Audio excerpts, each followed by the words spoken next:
In this live self-defense training video, you're going to learn how to use the self-defense tool that could save your life. This is a homemade self-defense walking stick. It's a 36-inch, inch and a quarter round dowel rod. You can pick up from any do-it-yourself store or like a hardware store here in the States. You can find some links below if you need to have it sent to you. But this is oak. You want to get a hardwood, sand it down, oil it up, make it really strong, and then you can use it for self-defense. Take it with you pretty much everywhere you go. Starting with your hand on the top as if it were a walking stick, you would slide your hand down the front like this. Once you get it down the front, you can put it between you and the threat. We're going to call this bag the threat. You can thrust, you can put the second hand on it, you can strike down at an angle, bring it over the top, bring it in horizontally, you can go into the legs, all from that simple position here with your hand on it this way. You could also slide your hand down the back. So if you're standing this way, slide your hand down the back, bend the knees a little bit. When you pick it up, you'll have the short side coming out of your thumb. From here, you can thrust right into the nose. You can bring the long side through, striking across the temple or into the jaw for self-defense, hitting into the body, down into the legs. You can pull it up like you're answering your phone, get it in the other hand, pushing this way, slide your hand down the top, and strike with force for self-defense. Good afternoon, Alita. I'm gonna lower the camera a little bit. And I've broken this tripod once again, and so I've broken all the pieces off of it. I have to do it all by hand. So I can't figure out what the right position is until we start these. So I have a new one coming. We'll have a new one on Monday. So from here, sliding down to the bottom, thrusting this position, bring it across this way. You can go up and down over top of the head. That's simply lifting your hand and then turning your fist, your knuckles to the ground. You can bring it down straight over the top of the head. You can bring it up to the side of the head with a fast, explosive strike. And this way, you could also just be carrying it like this as you're walking. You need to put it between you and the threat. Turn your hand, palm up. The other hand is down. Now you have what's called a split grip or an alternating grip. From here, you can strike into, on top of down, coming into the body, into the other side. You can simply thrust with two hands and striking. If someone were to take hold of the other end, if they were to grab it, you lock your back hand against your body and then you twist, and that will take their hand off of it. They'll be here, twist, and you push it down. So we're gonna go over those in a little bit more detail. The first one, sliding your hand down the front, step. I like to put it in the other hand. I like to think of just pointing your thumb. If you point your thumb at the threat, when you slide your hand down the front, all of a sudden, it's between you and the threat. Your other hand is right there to take it. From here, step in and thrust. This spearing motion will create a lot of damage for self-defense. Thrusting this way, you can pull your hand into your shoulder and then striking straight down, keep your hands separated. Think about his jaw, his temple, his neck, maybe that arm. Maybe he's reaching out with a knife or he's trying to hit you. You can smash that fist, creating a lot of force and power by turning your shoulders and hips, almost pulling with the back hand. So you would be pulling with the hand that's in the front, pushing with the hand that's in the back, turning your shoulders and hips. You want a lot of power. By taking a small step, you'll create even more striking power. Hello, Jester. Hello, Alita. It's good to see you. Your hand is here. Slide it down. In this position, you can bring it straight up between his legs. You can bring it then down on top of the head. So this basic combination, it's very explosive, very fast. It comes up really quickly, and then down on top by simply turning your fist and dropping it and pulling at the same time with the hand. Hello, Ian. It's good to see you. Yeah, Ian says this is great content for older people. Absolutely. You might need a walking stick, and it doesn't have to be a dowel rod that you use. Maybe you use a traditional walking stick. Paul says 2 thumbs way up. Thank you, Paul. Thanks for being here. You can use any walking stick. I like the Irish Shillelagh. Slide it down, strike here, down over the top. That motion here can be practiced by just twisting. Thank you, Jester. Jester says Ian is right. Just twisting this motion. I'd like you to practice these turning motions anyway so that you can build flexibility in your wrist, grip strength. That's going to strengthen your hands, your shoulders. You might not be spinning it in front. It's not a lightsaber, but you might be able to quickly use this motion, bringing it back and down on top. There are two things that are happening. One is the turn of the wrist. The other is the pulling down of the arm. So you turn and you pull, turn, pull. You can hear that it creates a lot of force, especially using a piece of oak like this. Yeah, Christian says using a self-defense like a tool like this, no one's going to stick around. It's a great pun. I love that. Hello, Zero. Good afternoon. I'm glad to have you here. So that's sliding it down to the front. Getting this hand thrust down on top. Any of these angles will work for self-defense. It comes down to one question, really. The question is, what will you remove or destroy? And that comes from Tim Larkin's book, When Violence is the Answer. I promote his book all the time. I think if you check the link below and you buy the book from Amazon, I think I get like 12 cents. So it's not a financial incentive for me. I put it in there because it'll help pay the lights eventually. But I put it in there for you because I want you to get that book. I want you to read When Violence is the Answer and learn the principles of self-defense, which are far, far more important than any of these techniques. Once you learn the principles, the techniques will present themselves. You'll know what to do. So sliding down the front, bringing it here, thrusting, striking. You can bring it down on top. You can bring it up here. You can bring it around from here simply. And again, remember, you're turning your shoulders and hips. Turning your shoulders and hips. Now, you know I don't like you to swing from out here, and it's not really what you're doing. You're turning. It's still in front of your body. See how it's in front of your body? And as you come forward, your hand is really still in front of your body. So your stick is in front of the body. Your homemade self-defense walking stick. This is how you use the homemade self-defense walking stick that could save your life. You're just turning, and it comes harder and faster. The more you practice it, the faster, the more accurate you'll become. You can bring it to one side. You can bring it back to the other side. You're not really spinning for self-defense. Hello, Old Tiger. Yeah, Old Tiger says almost like the Japanese tanbo. We do a lot of tanbo videos here. In fact, I sell a lot of tanbos.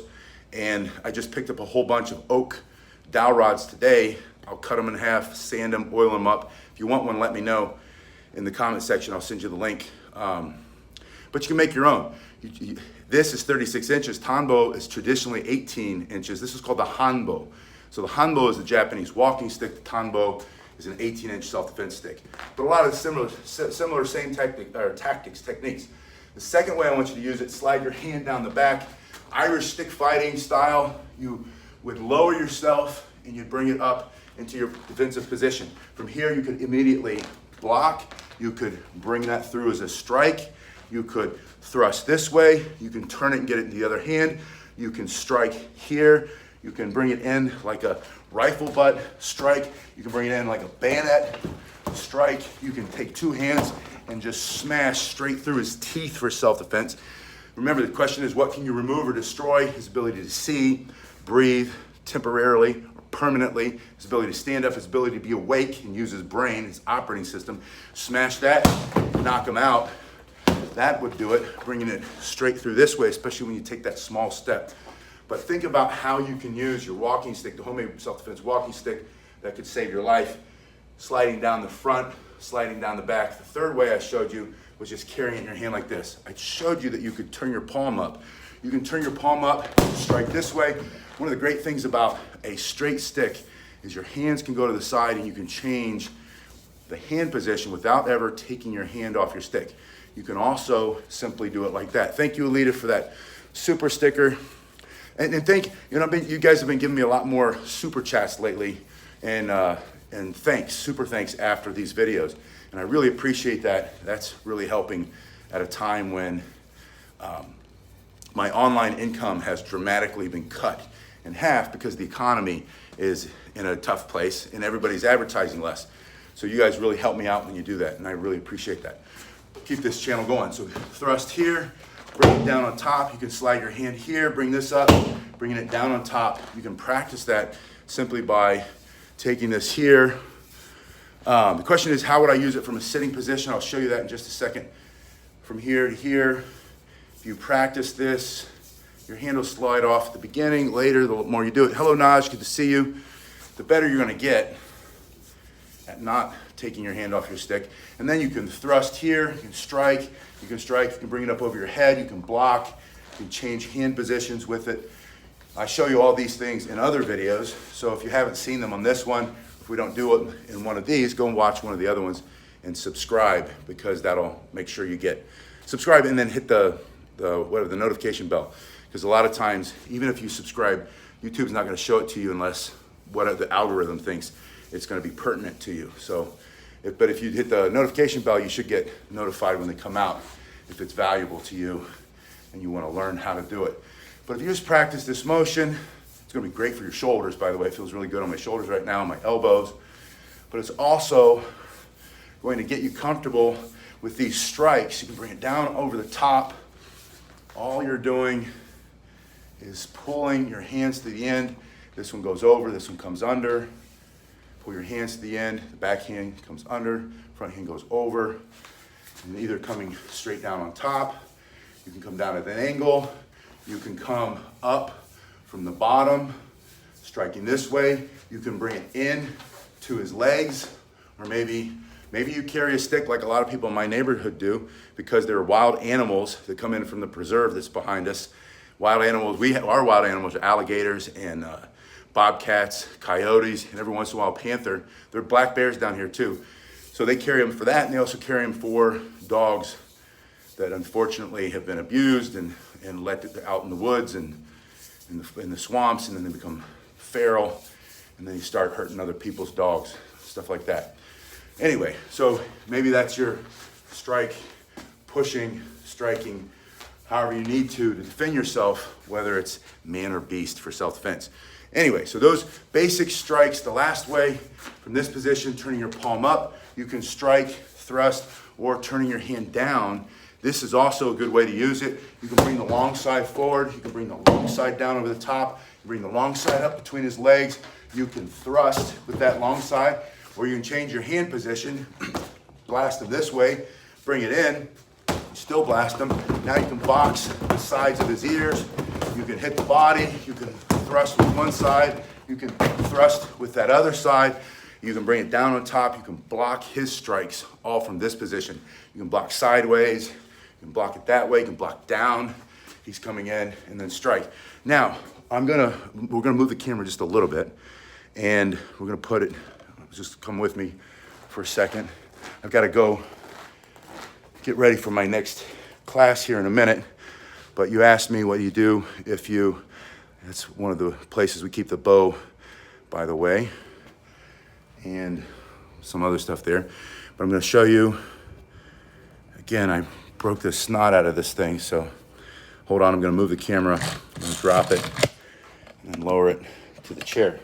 So now, you're sitting, you're waiting for the bus, or you're waiting for the train, or you're at the park, minding your own business, and somebody comes up. You can start with it between your legs like this. From this position, I'm gonna change the angle a little bit. From this position, I can bring it straight up, right? So from here, striking really fast, explosively between the legs. Maybe he's reaching in, maybe he's coming in, is leading with his face because he doesn't know what he's doing, and smash. Thank you, Naj, for that super chat, that super sticker. Smashing, coming up this way. From here, you can change your hand position once you strike him. I think I changed it because I'm left-handed. From here, you can thrust forward, you can pull this down, you can strike this way, you can strike that way. All the strikes that you can do standing, you can also do seated in this position. You can have it on the side and you can bring it around for that explosive turning strike. I'm trying not to hit this.